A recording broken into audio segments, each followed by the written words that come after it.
Welcome back, guys. So we're going to be moving on to some of the new higher level content in this tutorial where we're going to be looking at the area of a triangle formula in coordinate geometry.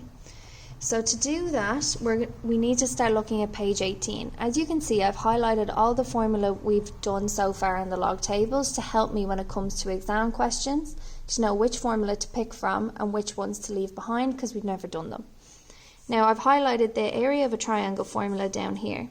Now what I would like to point out to you is that on page 18 it says the area of the triangle formula OPQ. O, as you can see on our graph here, always stands for the origin, okay, which is our point 0, 0 on a graph. Now, anytime we use the area of a triangle formula, which is a half of the modulus of x1, y1, x2, y2, sorry, x1, y2, x2, y1, we need to make sure that one of the points is the origin, 0, 0, which I'm going to go through more now. So again, as I said, we have the formula, and this formula includes two straight lines, which we know always represent the modulus. Because if we're measuring distance on a graph, guys, it has to be a positive value. Now, we need to remember the algebra we did on the modulus when it comes to solving some of the problems involving an unknown coordinate. Okay, so if we need to pause now, go back and find the videos in the algebra section on the modulus, it would be a good time to revise those videos. Now, as I said, this formula only accounts for two coordinates, x1, y2 and x2, y1, because one of the coordinates should always be the origin, 0, 0. So to use this formula, one point or vertex is a fancy word for the corner of a triangle or the corner of a shape of the triangle must be the origin 0, 0. Now, if they've given us one of the vertexes, one of the corners as 0, 0, the problem is nice and straightforward. It's just taking our numbers and plugging it into the formula.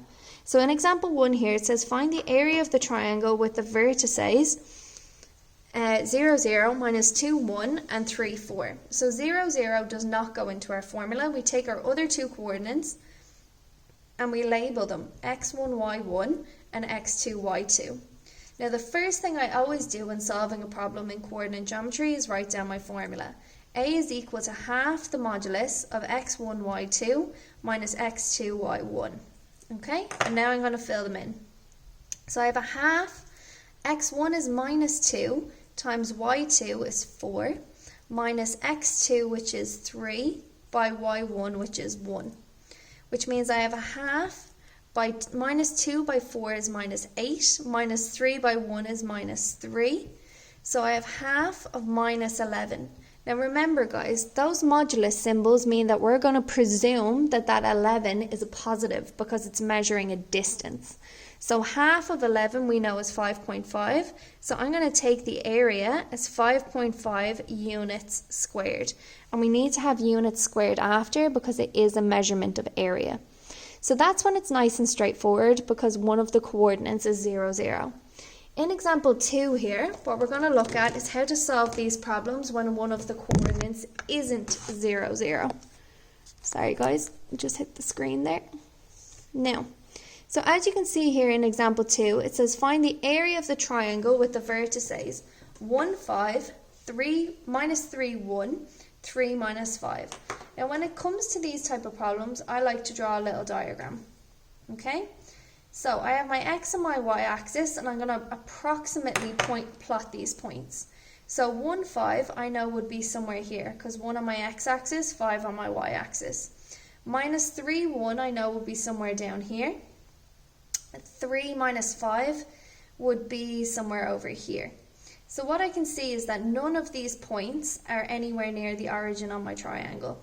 Okay, so what we're going to use is a special type of maths called a translation to try and make one of these points into the origin. So you can pick any point here. Personally, I'm going to pick this one, which is minus 3, 1. Okay, and I'm going to take minus 3 and 1 and I'm going to move it so that it's 0, 0. I'm going to move it to this point here to make it 0, 0. To move it to 0, 0, I have to plus 3 to the x value, and I need to minus 1 to the y value. Now, if I do that to one point, I need to do it to them all. So I'm going to move this point over by the same amount and this point over by the same amount. And when I do that, guys, what I should end up with is an identical triangle over here. Now, we don't need to do this type of drawing every time. We just need to show the translation. So I'm going to take my 1 minus 5, 1, 5, and 3 minus 5, and I'm going to do the same thing now. So I'm going to minus 1 and I'm going to plus 3 and minus 1, because I'm using the same translation I used with the first coordinate. And I'm going to plus 3 and I'm going to minus 1, which means my new coordinates now are going to be 4, 4, because 1 plus 3 is 4, 5 minus 1 is 4, 3 and 3 is 6, and minus 5 minus 1 is minus 6. Okay? And these are the two coordinates that I'm now going to use as my x1, y1 and my x2, y2 to get my area of a triangle formula. Okay? Because now one of the coordinates is 0, 0, but as you can see from our diagram, which again in the questions you don't have to draw, this is just for your own understanding, you can see the area of this triangle would be the same as the area of the triangle I've now created over here. And again, guys, this nice piece of maths is called a translation. So again, I'm going to write out my formula. A is equal to a half by the modulus of x1, y2 minus x2, y1. And now I'm going to sub in my numbers.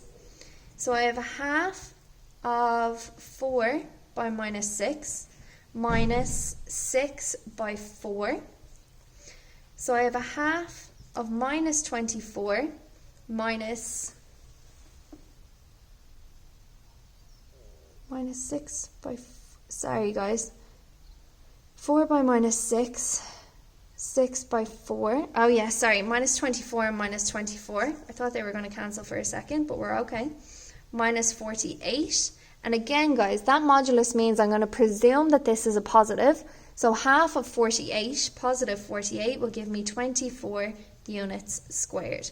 So the only difference when one of the given coordinates isn't 0, 0 is we're going to use that nice trick in maths called a translation to make one of the coordinates 0, 0. And if I do it to one of the coordinates, I have to do it to all three to make sure that the area of the triangle stays the same. So pause there, guys, take a minute, go back over those first two examples, and then we're going to look at example 3. In example 3 here, what we're looking at is when one of the coordinates is an unknown value.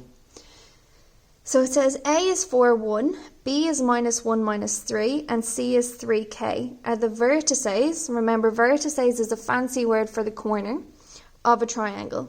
If the area of the triangle ABC is 12 square units, find two values for k. Two values. So we need two answers for our unknown constant k.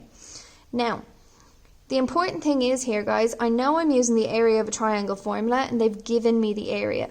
So the first thing I'm going to do is I'm going to write down my three coordinates because I know before I can use the area of a triangle formula, which is A is equal to a half x1, y2 minus x2, y1, I need one of my coordinates to be 0, 0, which it's not.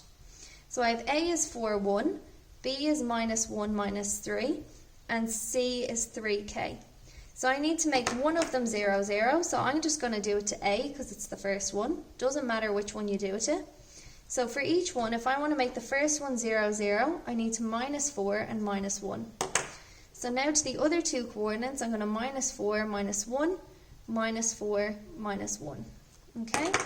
So now B is going to be minus 1, minus 4 is minus 5, minus 3, minus 1 is minus 4.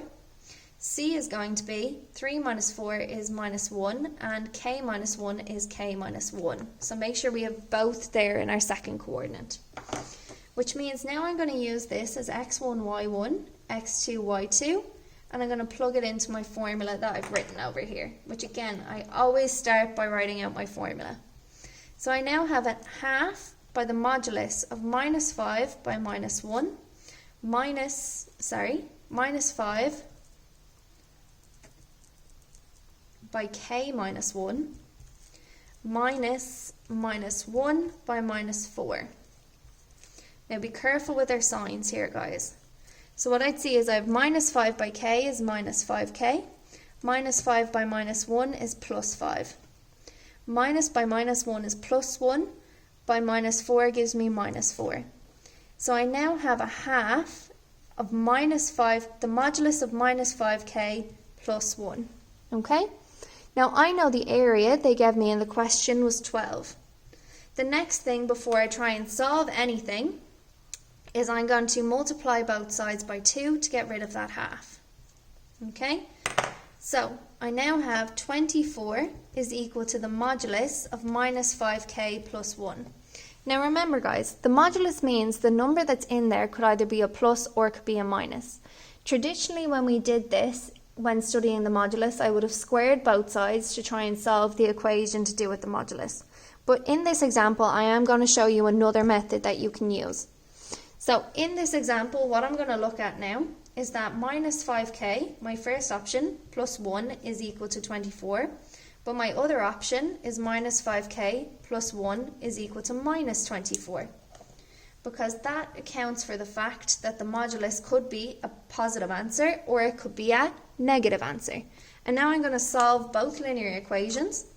I'm going to bring the 1 over, which is going to make him a minus. So I have minus 5k is equal to 24 minus 1.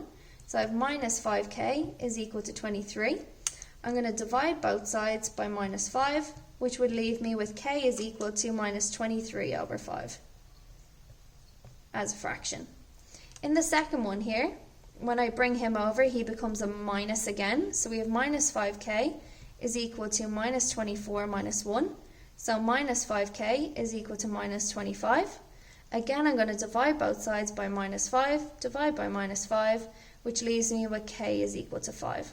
So now, just like it asked me in the question, I have two values for k at the end of that question by using the trick of knowing that the modulus can either be a plus or a negative answer. So take a minute guys, there was a lot in this tutorial. Go back over example 1, example 2 and example 3, add them into your notes and then we're going to try a few questions. Thanks guys.